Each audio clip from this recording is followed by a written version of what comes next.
જય શ્રી કૃષ્ણ મિત્રો, સ્વાગત છે તમારું મિત્તલ વોઇસ ચેનલમાં। આજના વિડીયોમાં આપણે સાંભળીશું વૈશાખ પૂર્ણિમા નિમિત્તે શ્રી સત્યનારાયણ ભગવાનની 5 અધ્યાયની કથા। અધ્યાય પહેલો। એક સમયની વાત છે। નૈમિષારણ્યમાં તીર્થક્ષેત્રમાં સોનક વગેરે ઋષિઓ ભેગા થયા હતા।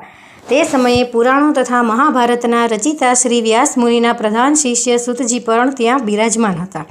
સોનક વગેરે ઋષિઓએ શ્રી સૂતજીને પૂછ્યું કે હે મહામુનિ, વ્રત અથવા તપથી કયું મનોવાંછિત ફળ પ્રાપ્ત થાય છે? આપ તે અમને સમજાવવાની કહેવાની કૃપા કરો।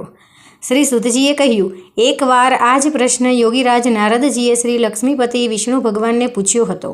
એનો જે ઉત્તર ભગવાને આપ્યો હતો તે હું તમને સંભળાવું છું। એક સમયે પરોપકારની ઈચ્છાથી બધા લોકમાં ફરનારા યોગીરાજ નારદજી ફરતા ફરતા મૃત્યુલોકમાં આવ્યા। ત્યાં તેમણે ઘણા લોકોને પોતાના પૂર્વજન્મના કર્મ અનુસાર અનેક પ્રકારના દુઃખો ભોગવતા જોયા। એવો કયો ઉપાય છે જેનાથી લોકોના બધા દુઃખો દૂર થઈ શકે? એવું વિચારીને યોગીરાજ નારદજી વિષ્ણુલોકમાં શ્રી વિષ્ણુ ભગવાન પાસે પહોંચ્યા। પર મન, વાણી આદિ મધ્ય અને અંતરહિત અનંત શક્તિવાળા સર્વના મૂળ કારણરૂપ નિર્ગુણ છતાં ગુણાત્મક ભક્તોના દુઃખ દૂર કરનાર તે દેવોના દેવને જોઈને નારદજી બોલ્યા, હું આપને વંદન કરું છું। શ્રી ભગવાન બોલ્યા, હે ભાગ્યશાળી, તમે શા માટે આવ્યા છો? તમારા મનમાં જે કાંઈ હોય તે સઘળું કહો, હું તમને બધું જણાવીશ જ। નારદ બોલ્યા, હે ભગવાન, પૃથ્વી પર કેટલાય લોકો વિવિધ પ્રકારના દુઃખોથી પીડાય છે। એ દુઃખો દૂર કરવાનો કોઈ આપ સરળ ઉપાય જાણતા હો તો કૃપા કરીને મને કહેવા આપને નમ્ર વિનંતી કરું છું। શ્રી વિષ્ણુ ભગવાને કહ્યું, હે નારદ, લોક કલ્યાણની આકાંક્ષાથી તમે સારો પ્રશ્ન પૂછ્યો। જે કરવાથી મોહ માયાથી મુક્ત થવાય તે હું તમને કહું છું, તે તમે સાંભળો। મનુષ્ય લોકમાં અને સ્વર્ગલોકમાં પણ દુર્લભ તથા મહાપુણ્ય આપનારું એક વ્રત છે। હે વત્સ, તારા પરના પ્રેમને કારણે હું તને એ કહું છું। એ છે સત્યનારાયણનું વ્રત। યોગ્ય વિધિ વિધાનથી વ્રત કરવાથી એ તરત જ સુખ મેળવી પરલોકમાં મોક્ષ મેળવે છે। ભગવાનના આ વાક્ય સાંભળીને નારદ બોલ્યા, આ વ્રતનું ફળ શું? એની વિધિ શી? અને એ વ્રત ક્યારે કરવું જોઈએ? તથા એ કોણે કર્યું હતું તે આપ મને વિસ્તારથી કહો। આ પવિત્ર વ્રત દુઃખ શોક દૂર કરી સુખ સૌભાગ્ય અને સંતતિ વધારી સર્વત્ર જય અપાવે છે। ભક્તિ અને શ્રદ્ધાથી કોઈ પણ દિવસે સાંજે બ્રાહ્મણો, વડીલો, ઇષ્ટમિત્રો અને સગા વહાલા સહિત ભેગા મળીને શ્રી સત્યનારાયણ ભગવાનના વ્રતનું પૂજન કરવું જોઈએ। સવાયો પ્રસાદ ભગવાનના ચરણોમાં અર્પણ કરીને પંચામૃત અને પ્રસાદ બધાને વહેંચવું અને પોતે લેવો પણ। પછી આ શ્રી સત્યનારાયણ ભગવાનનું સ્મરણ કરતા લોકો કરતાં પોતાના ઘરે જાય અને નિશ્ચય કરે કે સત્યવાણી અને સદાચરણ દ્વારા પોતાના જીવનને સફળ કરીશું। આ રીતે સત્યનારાયણ ભગવાનનું વ્રત કરવાથી મનુષ્યની બધી મનોકામના અવશ્ય પૂર્ણ થાય છે। બોલો શ્રી સત્યનારાયણ ભગવાનની જય। ઇતિ શ્રી સ્કંદ પુરાણે રેવાખંડે શ્રી સત્યનારાયણ વ્રત કથાનો પ્રથમો અધ્યાય સંપૂર્ણ। અધ્યાય બીજો। આ રીતે સત્યનારાયણ ભગવાનના વ્રત વિધાન તથા મહાત્મ્ય જણાવતા શ્રી સુખદેવજીએ શૌનક આદિ ઋષિઓને કહ્યું, આ વ્રત સૌપ્રથમ જેણે કર્યું હતું તેની કથા કહું છું। હે ઋષિઓ, અત્યંત રમણીય કાશી નગરીમાં સતાનંદ નામનો એક ગરીબ બ્રાહ્મણ રહેતો હતો। ભૂખ તરસથી વ્યાકુળ થઈને તે દરરોજ ભિક્ષા માંગીને પોતાના જીવનનો નિર્વાહ કરતો હતો। એક દિવસ જેને બ્રાહ્મણ પ્રિય છે એવા પોતે ભગવાન જ એક વૃદ્ધ બ્રાહ્મણનો વેશ ધારણ કરી એમની પાસે આવ્યા અને તેને આદરપૂર્વક કહ્યું, હે પ્રિય, તમે અત્યંત દીન બનીને રોજ રોજ શા માટે ભિક્ષા માંગો છો? વૃદ્ધ બ્રાહ્મણની પ્રેમભરી વાણી સાંભળીને સતાનંદ બ્રાહ્મણે કહ્યું, હું ખૂબ જ ગરીબ છું, આથી ભિક્ષા માટે ભટકું છું। જો કોઈ આ કષ્ટમાંથી મુક્તિ થવાનો ઉપાય જણાવતા હોય તો આપ કૃપા કરીને મને અવશ્ય કહો। વૃદ્ધ બ્રાહ્મણ વેશધારી ભગવાન બોલ્યા, હે બ્રાહ્મણ, ઈચ્છિત ફળ આપનાર અને બધી જ મનોકામના પૂર્ણ કરનાર શ્રી સત્યનારાયણ ભગવાન છે। તમે એનું પૂજન અને સર્વશ્રેષ્ઠ વ્રત કરો। આ વ્રત કરવાથી મનુષ્ય આવા ગમના બંધનમાંથી મુક્ત થઈ જાય છે અને પૃથ્વી પર સ્વર્ગનું સુખ મળવે છે। તે દરિદ્ર બ્રાહ્મણને વ્રતની વિધિ બતાવીને બ્રાહ્મણોનો વેશ ધારણ કરેલા ભગવાન શ્રી સત્યનારાયણ અંતર ધ્યાન થઈ ગયા। આ બ્રાહ્મણે જે વ્રત કર્યું તે હું કરીશ એવો નિશ્ચય તેણે કર્યો। આથી રાત્રે બરાબર ઊંઘ પણ ન આવી। બીજે દિવસે વ્રત અને પૂજનનો સંકલ્પ કરીને સતાનંદ હંમેશની જેમ નગરમાં ભિક્ષા માંગવા ગયો। તે દિવસે તેણે દરરોજ કરતાં વધુ ધન મળ્યું। તે ધન વડે સતાનંદે ભાઈબંધુઓ સહિત શ્રી સત્યનારાયણ ભગવાનનું વ્રત કર્યું। આ વ્રત કરવાથી તે બ્રાહ્મણ તથા બધા દુઃખોમાંથી મુક્ત થઈ ગયો તથા સંપત્તિવાન બન્યો। સતાનંદ આ વ્રતના પ્રભાવથી બ્રાહ્મણોમાં શ્રેષ્ઠ બની ગયો। ત્યારથી તે દર મહિને શ્રી સત્યનારાયણનું વ્રત કરતો એ બધા રીતે દુઃખોથી મુક્ત થઈ અત્યંત દુર્લભ મોક્ષને પ્રાપ્ત કર્યો। શ્રી સુતજી બોલ્યા, હે ઋષિમુનિઓ, શ્રી વિષ્ણુ ભગવાનને યોગીરાજ નારદજીને જે કહ્યું હતું તે બધું જ મેં તમને કહ્યું છે. બીજું વધારે તમારે શું સાંભળવું છે? સૌનકાદી ઋષિઓએ કહ્યું, હે મુનિશ્રેષ્ઠ, અમને શ્રદ્ધાજન્મે આથી વધુ સાંભળવાની ઈચ્છા છે. તે બ્રાહ્મણ ઉપરાંત બીજા કોણે પૃથ્વી પર આ એવું વ્રત કર્યું તે અમે સાંભળવા ઈચ્છીએ છીએ, તો કૃપા કરીને અમને કહો. શ્રી સુતજી બોલ્યા, હે ઋષિઓ, આ એક સમયે બ્રાહ્મણ જ્યારે શ્રી સત્યનારાયણ ભગવાનનું વ્રત કરી રહ્યો હતો ત્યારે એક કઠિયારો તેના ઘર પાસેથી નીકળ્યો. તરસથી પીડાતો તે લાકડાનો ભારો બહાર મૂકીને બ્રાહ્મણના ઘરમાં ગયો. તેણે વ્રત કરતા જોઈને નમન કરીને કઠિયારાએ પૂછ્યું, હે બ્રાહ્મણ, આપ આ શું કરી રહ્યા છો? એ અને કરવાથી શું ફળ મળે એ વિસ્તારપૂર્વક મને કહેવાની કૃપા કરો. કઠિયારાની વાણી સાંભળીને બ્રાહ્મણે કહ્યું, બધા ઈચ્છિત ફળ આપનાર આ શ્રી સત્યનારાયણ ભગવાનનું વ્રત છે. એની જ કૃપાથી મને ધન ધન્યાદી સર્વ પ્રાપ્તિ થયું છે. તેની પાસેથી આ વ્રતનું મહાત્મય જાણીને કઠિયારો ઘણો ખુશી થયો તથા પ્રસાદ લઈને પાણી પીને લાકડાનો ભારો માથે મૂકીને હું પણ આ વ્રત કરીશ એમ વિચારી નગરમાં તેના સદભાગ્યે જ્યાં ધનિક લોકો રહેતા હતા ત્યાં પહોંચી ગયો. તે દિવસે તે કઠિયારાને એના લાકડાનો રોજ કરતાં બમણો ભાવ મળ્યો. આ પછી ખુશ થઈને સારા પાકા કેળા, દૂધ, ઘી, ઘઉંનો લોટ વગેરે લઈને ઘરે આવ્યો. આ પછી પોતાના સગા વહાલાને બોલાવી વિધિપૂર્વક શ્રી સત્યનારાયણ ભગવાનનું વ્રત કર્યું. આ વ્રતના પ્રભાવથી ધન અને સંતાન વગેરેથી સંપન્ન થઈને આ લોકના સમસ્ત સુખો ભોગવીને અંતમાં મોક્ષપદને પ્રાપ્ત થયો. ઇતિ શ્રી સ્કંદ પુરાણે રેવાખંડે શ્રી સત્યનારાયણ વ્રતકથાનો 2ય અધ્યાય સંપૂર્ણ. બોલો શ્રી સત્યનારાયણ ભગવાન કી જય. અધ્યાય 3. શ્રી સુતજી બોલ્યા, હે મુનિશ્રેષ્ઠ, હવે એની આગળની કથા ધ્યાનપૂર્વક સાંભળો. ઘણા સમય પહેલાંની વાત છે. ઉલ્કામુખ નામનો એક ઘણો મોટો ઇન્દ્રજીત અને બુદ્ધિમાન રાજા હતો. તે નિયમિત દેવ મંદિરમાં ભગવાનનું દર્શન કરીને બ્રાહ્મણો અને ભિક્ષુકોને દાન આપતો.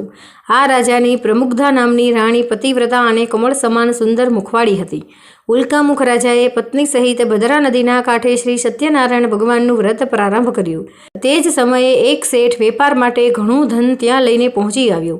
પોતાના વહાણને માલ સહિત કિનારા પર રાખીને રાજા નજીક આવ્યો અને વિનયપૂર્વક પૂછ્યું, હે રાજા, ભક્તિપૂર્ણ મનથી શું કરી આપ રહ્યા છો? એ કરવાથી શું ફળ મળે છે? આપ એ બધું મને વિગતવાર કહેવાની કૃપા કરો. રાજાએ કહ્યું, હે શેઠ, અમે પુત્રાદિની ઈચ્છાથી અમારા સ્વજનો સાથે અતુલ તેજસ્વી શ્રી સત્યનારાયણ ભગવાનના વ્રતનું પૂજન કરીએ છીએ. રાજાની આવી વાણી સાંભળી આદરપૂર્વક શેઠે કહ્યું, હે રાજન, આ પવિત્ર વ્રતની વિધિ અમને કહેવાની કૃપા કરો, કેમ કે અમને સંતતિ પણ નથી. જો એ કરવાથી ચોક્કસ સંતતિ થતી હોય તો એ વ્રત હું જરૂર કરીશ. આ રીતે રાજાના વચનો સાંભળીને વેપારમાંથી પરવારીને તે શેઠે આનંદપૂર્વક ઘરે આવી પોતાની પત્નીને સંતતિ આપનાર વ્રત વિશે બધું કહ્યું જ. સંતતિ દેનાર શ્રી સત્યનારાયણનું એ વ્રત જ્યારે આપણે સંતતિ થશે ત્યારે અવશ્ય કરીશ. એક દિવસ તેની ધર્મપરાયણ સતી પત્ની લીલાવતી આનંદપૂર્ણ મનથી પતિ સાથે યુક્ત બની. આથી શ્રી સત્યનારાયણ ભગવાનની કૃપાથી ગર્ભવતી થઈ. 10મા મહિને એક સુંદર કન્યાને તેને જન્મ આપ્યો. તે કન્યા શુક્લ પક્ષના ચંદ્રમાની જેમ મોટી થવા લાગી. તેનું નામ કલાવતી રાખવામાં આવ્યું. આ એક પછી દિવસ લીલાવતીએ મધુર વચને પોતાના પતિને કહ્યું, આપે શ્રી સત્યનારાયણ ભગવાનનું વ્રત કરવાનો સંકલ્પ કરેલો તે કેમ પૂરો નથી કરતા? શેઠે કહ્યું, અત્યારે વેપારમાં તેજીને લીધે અવકાશ નથી. પુત્રીના લગ્ન સમયે કરીશું. પોતાની આ રીતે પત્નીને દિલાસો આપી વેપાર અર્થે બીજા નગરમાં ચાલ્યો ગયો. સમય વીતતાની સાથે કલાવતી મોટી થવા લાગી. એકવાર કલાવતીને શેઠે સખીઓ સાથે રમતી જોઈ અને તે વિવાહને યોગ્ય થયેલી લાગી. આથી શેઠે પોતાના ભાઈ ભાંડુઓની સલાહ લઈને વાણંદને આજ્ઞા આપી કે જલ્દી કલાવતીને યોગ્ય મૂર્તિયાને શોધી લાવો. શેઠની આજ્ઞાથી વાણંદ કન્યાના વિવાહ માટે શ્રેષ્ઠ વર મેળવવાના વિચારથી કાંચન નામની નગરીમાં પહોંચ્યો. એક સુંદર શરીરવાળા અને ગુણવાન વૈશ્યપુત્રને વિવાહની વાત પાકી કરીને જોઈ આવ્યો. શેઠે સંતુષ્ટ મનથી જ્ઞાતિજનો સાથે રાખીને તે શાહુકાર પુત્રને પોતાની કન્યા વિધિપૂર્વક અર્પણ કરી. દુર્ભાગ્યે શેઠ પણ આ સમયે શ્રી સત્યનારાયણ ભગવાનનું વ્રત કરવાનું ભૂલી ગયો. આથી સત્યનારાયણ ભગવાન નારાજ થયા. કન્યાના વિવાહ નિયત સમય બાદ મુજબ વેપારમાં પરમ ચતુર તે શેઠ પોતાના જમાઈને લઈને રાજા ચંદ્રકેતુ રત્નશારપુર નામના સમુદ્ર નજીકના સુંદર નગરમાં વેપાર કરવા પહોંચી ગયો. તે સમયે શેઠને પ્રતિજ્ઞા ભ્રષ્ટ થયેલો જોઈને સત્યનારાયણ ભગવાને શ્રાપ આપ્યો કે તને મહાન દારૂણ અને કઠિન દુઃખ પ્રાપ્ત થાઓ. એક ચોર રાજાના ખજાનામાંથી ધન ચોરી લઈને આ વેપારીઓ જ્યાં રહેતા હતા ત્યાં આવ્યો. રાજાના સિપાહીઓએ પીછો પકડ્યો અને જોઈને ભયને લીધે તેને ત્યાં ધન નાખી દીધું. અને ભાગી ગયો. જ્યાં આ સજ્જન વણિકો હતા ત્યાં રાજાના સિપાઈઓ આવ્યા અને રાજાનું ધન એ ત્યાં જોયું. આથી બંનેને દોરડાથી બાંધી રાજા પાસે લઈ આવ્યા અને કહ્યું, હે પ્રભુ, આપનું ધન ચોરનાર બંને ચોર આપની આ સમક્ષ હાજર છે. સત્યદેવ ભગવાનની માયાથી ચંદ્રકેતુ રાજાએ તેમનું કહેવાનું કશું ન સાંભળ્યું અને બંનેને મજબૂત રીતે બાંધી કારાગારમાં પૂરી દીધા. તેમનું જે હતું તે ધન પણ લઈ લીધું. શ્રી સત્યનારાયણ ભગવાનના શ્રાપને લીધે શેઠના ઘરે તેની પત્ની અને પુત્રીને પણ ઘણી ખરાબ દશા થઈ. ઘરમાં જે કાંઈ ધન સંપત્તિ હતી તે ચોર લોકો ચોરી ગયા. ભૂખ તરસથી દુઃખી થઈ તેઓ મજૂરી કરવા લાગી અને ભિક્ષા માંગવા ચિત્ત બ્રહ્મ થઈ ઘર ઘર ભટકવા લાગી. એક દિવસ ભૂખ તરસથી વ્યાકુળ કલાવતી એક બ્રાહ્મણના ઘરે ગઈ. ત્યાં તેણે શ્રી સત્યનારાયણ ભગવાનનું વ્રતનું પૂજન જોયું. શ્રી સત્યનારાયણ ભગવાનની કથા સાંભળી. પ્રસાદ લઈ મોડી રાત્રે કલાવતી ઘરે ગઈ. માતાએ કલાવતીને પ્રેમથી પૂછ્યું, હે પુત્રી, આટલી રાત વીતવા સુધી ક્યાં હતી? મનમાન્યું કેમ કરે છે? કલાવતીએ શાંત સ્વરે કહ્યું, માં, એક બ્રાહ્મણના ઘરે મેં એવું વ્રત પૂજન જોયું જે બધી ઈચ્છિત મનોકામના પૂર્ણ કરનારું છે. કલાવતીના વચન સાંભળીને લીલાવતીને શ્રી સત્યનારાયણ ભગવાનના વ્રતનું સ્મરણ થઈ આવ્યું. તેણે આ વ્રત કરવાનો સંકલ્પ કર્યો અને પોતાના સગા વહાલા સાથે વ્રત પૂર્ણ કર્યું. લીલાવતીએ ભગવાનને પ્રાર્થના વારંવાર વિનંતી કરી, હે પ્રભુ, મારા પતિ અને જમાઈને જલ્દી ઘરે મોકલો. તેઓના અપરાધ બદલ ક્ષમા કરવા આપ સમર્થ જ છો. વ્રતથી સંતુષ્ટ થયેલા સત્યનારાયણ પ્રભુએ રાજા ચંદ્રકેતુને તે જ રાત્રે સપનામાં કહ્યું, હે રાજન, પેલા બંને બંદીવાન વણિકોને જેલમાંથી મુક્ત કરીને જે કાંઈ ધન તેમનું લઈ લીધું છે તે તેમને તરત પાછું આપી દો. જો તું ચેતીશ નહીં તો તારા ધન પુત્ર સહિત બધું રાજ્યનો નાશ કરીશ. આમ કહીને ભગવાન અદૃશ્ય થયા. થતાં જ સવારમાં રાજા ચંદ્રકેતુએ મંત્રીને આદેશ આપ્યો કે જેલમાં પુરાયેલા પેલા બે વણિક મહાજન પોતાની સમક્ષ લાવવામાં આવે. રાજાના આ વચનો સાંભળીને બંને મહાજનોને સેવકોને મુક્ત કરીને રાજા સમક્ષ હાજર કર્યા અને વિનયપૂર્વક કહ્યું, બંને વણિક પુત્રોને મુક્ત કરીને લાવવામાં આવ્યા છે. બંનેએ રાજા ચંદ્રકેતુને નમસ્કાર કર્યા અને પોતાની સાથે બંનેના આગલા બનાવને યાદ કરીને બંને જણ ભય વિહવળ બનીને મૌન રહ્યા. ત્યારે રાજાએ કહ્યું, તમને આ દારૂણ દુઃખ દેવાનો પ્રકોપ લઈને ભોગવવું પડ્યું. હવે તમારે કોઈ પણ ભય રાખવાનું કારણ નથી. હજામત તથા સ્નાનાદિથી કરાવીને વસ્ત્રાલંકાર આપી તેમની પાસેથી લઈ લીધેલા ધનથી બેવડું ધન આપી રાજાએ તેમને સંતોષ્યા અને કહ્યું, હવે ખુશીથી તમે તમારા ઘરે જાઓ. રાજાને પ્રણામ કરીને, આપની કૃપાથી અમે હવે અમારા ઘરે જઈશું, કહી તે બંને વેશ્યોએ પોતાના ઘર તરફ પ્રયાણ કર્યું. ઇતિ શ્રી સ્કંદ પુરાણે રેવાખંડે શ્રી સત્યનારાયણ વ્રતકથાનો 3યો અધ્યાય સંપૂર્ણ. બોલો શ્રી સત્યનારાયણ ભગવાન કી જય. અધ્યાય 4. શ્રી સુતજી બોલ્યા, યાત્રા માટે તૈયારી કરતા એ શેઠે સ્વસ્તિક વાંચન કરાવી બ્રાહ્મણોને દાન આપી નગર તરફ પ્રયાણ કર્યું. આ વેપારીઓના થોડેક દૂર ગયા પછી તેઓની પરીક્ષા લેવા શ્રી સત્યનારાયણ ભગવાન એક સંન્યાસીના વેશમાં તેમની પાસે આવ્યા અને બોલ્યા, હે શેઠ, તમારી આ હોડીમાં શું ભર્યું છે? ઘણા ધનથી છકેલા તે બંને મહાજનોએ હસીને કહ્યું, હે સાધુ, તમે કેમ પૂછો છો? તમે શા માટે ધનની ઈચ્છા રાખો છો? અમારી હોડીમાં તો જો વેલા અને પાંદડા ભરેલા છે. શ્રી સત્યદેવ ભગવાને આ વેપારીઓની કડવી અર્થને મિથ્યા વાણી સાંભળીને કહ્યું, સારું ભાઈ, તમારી વાત સાચી પડો. એમ કહી સાધુ વેશધારી સત્યનારાયણ તરત જ ભગવાન એક આગળ જઈને જગ્યાએ દરિયાની નજીક બેસી ગયા. દંડી સંન્યાસીના ગયા પછી શેઠ નિત્યકર્મથી પરવારી જ્યારે હોડી પર ગયો ત્યારે હોડીને પાણીની ઉપર હલકી તરતી જોઈ ગૂંચવણમાં પડી ગયો. તેણે હોડીમાં વેલા પાંદડા જોયા અને મૂર્છિત થઈ જમીન પર ઢળી પડ્યો. શેઠની દશા જોઈને એના જમાઈએ કહ્યું, હે પિતા, આપ ચિંતા શા કરો છો? શોકથી વ્યાકુળ શા માટે થઈ રહ્યા છો? જરૂર એ પેલા સાધુ મહારાજના શ્રાપને લીધે થઈ રહ્યું છે, એમાં શંકા નથી. આપ એના શરણે જાઓ, એ સર્વશક્તિમાન છે અને કાંઈ પણ કરી શકે છે. જમાઈના આ વચન સાંભળીને તેઓ બંને સાધુરૂપી ભગવાન પાસે જઈને પગે પડી આદર સહિત વિનંતી કરવા લાગ્યા, હે ભગવાન, હું આપની સમક્ષ જે ખોટું બોલ્યો તે અમારો અપરાધ ક્ષમા કરો. આમ વારંવાર કહી ખૂબ શોક કરવા લાગ્યો. રડતા વેપારીઓને જોઈને સાધુ વેશધારી ભગવાને કહ્યું, હે શેઠ, વિલાપ ન કર, મારી વાત સાંભળ. માનતા રાખી હોવા છતાં તે મારી પૂજા કરી નથી, મિથ્યા વચન બોલ્યો. આથી જ હે દુર્બુદ્ધિ, તને વારંવાર દુઃખ સહન કરવા પડ્યા. શ્રી સત્યદેવની વાત સાંભળીને શેઠે તેમના ચરણોમાં પડી પ્રાર્થના કરવા લાગ્યું, હે પ્રભુ, સર્વ બ્રહ્માદિ દેવતા પણ આપણી માયાથી મોહિત છે અને આપના આ આશ્ચર્યજનક ગુણ અને રૂપને નથી જાણતા. તમારી માયાથી મોહિત હું સી રીતે જાણી શકું? વહાણમાં પહેલાં મારું જે ધન હતું તે મને પાછું આપો. હું મારા વૈભવ અનુસાર આપનું પૂજન કરીશ. શેઠના ભક્તિ વચનો સાંભળીને સ્વામી સત્યદેવ ભગવાન પ્રસન્ન થયા. ઈચ્છિત વરદાન આપી ભગવાન અંતર ધ્યાન થઈ ગયા. શેઠે આવીને પોતાની હોડીને ધન ધાન્યથી પૂર્ણ જોઈ. સત્યદેવની કૃપાથી મારી ઈચ્છા સફળ થઈ. એમ કહી શ્રી સત્યનારાયણ ભગવાનની પૂજા કરી અને પોતાના ઘર તરફ પ્રયાણ કર્યું. નગર દેખાતા જ પોતાના શેઠે જમાઈને કહ્યું, જુઓ મારું રત્નપુરી. અને પોતાનું ધનનું રક્ષણ કરનાર એક દૂતને સમાચાર આપવાના કહ્યા. દૂતે નગરમાં પહોંચી શેઠની પત્નીને જોતા હાથ જોડી શુભ સમાચાર આપતા કહ્યું, શેઠ પોતાના જમાય, બાંધવો અને પુષ્કળ ધન સાથે નગરની નજીક આવી પહોંચ્યા છે. દૂતનો સંદેશ સાંભળી લીલાવતી બહુ જ ખુશ અને ભગવાન સત્યનારાયણની પૂજા કરીને પુત્રીને કહ્યું કે હું જઈને એ લોકોનું સ્વાગત કરું છું અને તું પણ પૂજા પૂરી કરીને જલ્દી આવ. કલાવતીએ માના વચનો સાંભળી પ્રસન્ન થઈ પૂજા પૂરી કરી, પરંતુ પ્રસાદ કરીને લીધા વિના પોતાના પતિને મળવા તે પણ દોડી ગઈ. પ્રસાદ ન લેવાથી ભગવાન સત્યદેવ નારાજ થયા અને કલાવતીના પતિને એની હોડી સહિત અદૃશ્ય કરી દીધો. કલાવતી પતિને ન જોતા તરત જ શોકથી વ્યાકુળ થઈને જમીન પર ઢળી પડી. કન્યા કલાવતીને બહુ જ દુઃખી અને હોડીને અદૃશ્ય થયેલી જોઈને શેઠે મનમાં વિચાર્યું, આ તે કેવું આશ્ચર્ય! હોડી ચલાવનાર નાવિકો પણ સહુ ચિંતાતુર થયા. પોતાની પુત્રી કલાવતીની સ્થિતિ જોઈ લીલાવતી પણ ગભરાઈ ગઈ, પણ ખૂબ અને અતિ દુઃખથી વિલાપ કરવા લાગી. જરાવારમાં જમાઈ સાથે હોડી સી રીતે અદૃશ્ય થઈ ગઈ.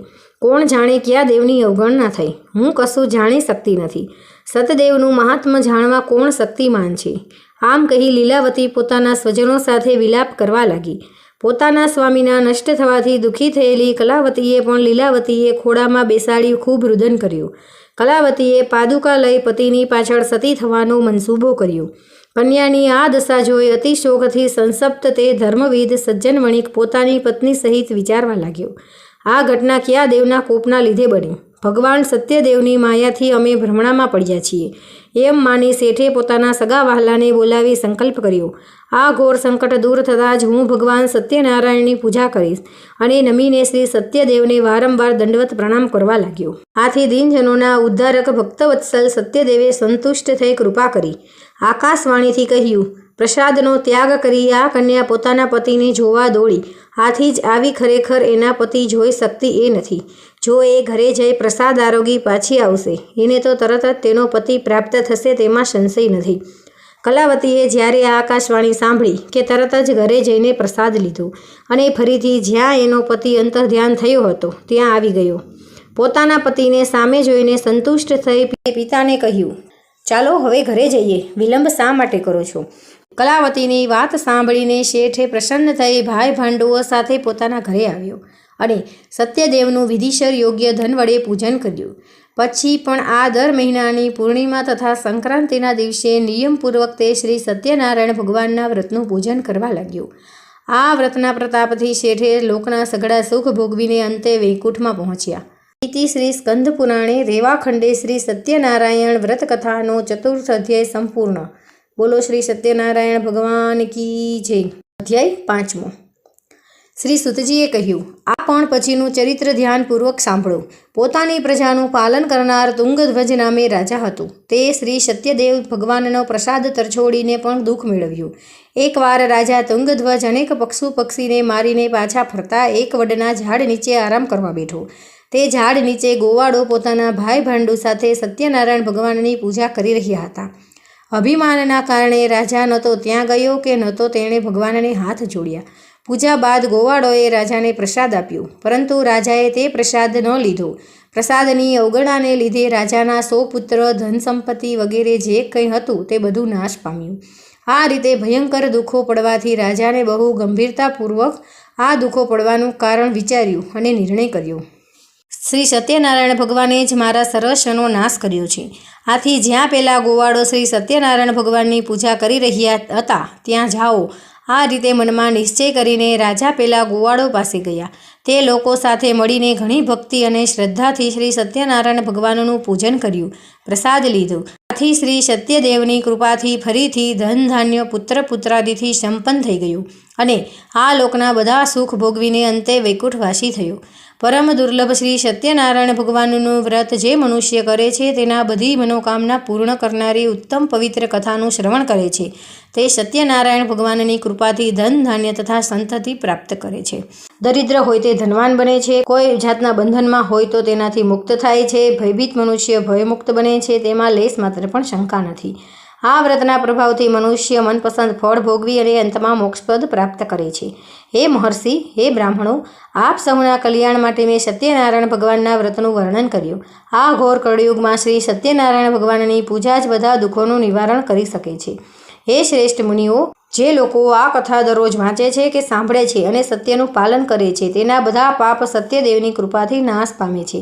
હે મુનીશ્વરો, જે લોકોએ પહેલાં વ્રત કર્યું હતું તેમના બીજા જન્મની કથા સાંભળો. કાશીનગરનો પેલો સતાનંદ બ્રાહ્મણ બીજા જન્મમાં સુદામા હતો. ભગવાન શ્રી કૃષ્ણ જેવા મિત્ર પામીને તે પરમપદ પ્રાપ્ત થયું હતું. લાકડા વહેંચનાર પેલ્લો કઠિયારો કેવટ થયો, જેણે પોતાના હાથે ભગવાન રામચંદ્રના ચરણો ધોયા અને તેમની સેવા કરી. જન્મ મરણના બંધનોથી મુક્ત થયો. ઉલ્કામુખ રાજા બીજા જન્મમાં રાજા દશરથ થયો. તેણે ભગવાન રામચંદ્ર જેવા પુત્ર પામી વૈકુંઠ મળ્યું. પેલો વેપારી શેઠ બની બીજા જન્મમાં રાજા મોરધ્વજ થયો. પોતાના પુત્રનું શરીર અડધું કરવત વડે કાપી તેણે ભગવાનને પ્રસન્ન કર્યા. મહારાજા તુંગધ્વજ બીજા જન્મમાં સ્વયંભૂ મનુ બન્યા. તેમણે ભગવત સંબંધી કથાઓ દ્વારા સૌને ભગવાનના ભક્ત બનાવ્યા. ઇતિ શ્રી સ્કંદ પુરાણે રેવાખંડે શ્રી સત્યનારાયણ વ્રતકથાનો 5મ અધ્યાય સંપૂર્ણ. બોલો શ્રી સત્યનારાયણ ભગવાન કી જય. તો મિત્રો, તમને આ વિડીયો પસંદ આવ્યો હોય તો આપણી ચેનલ મિત્તલ વોઇસને લાઇક કરો, શેર કરો અને સબસ્ક્રાઈબ કરો. જય શ્રી કૃષ્ણ.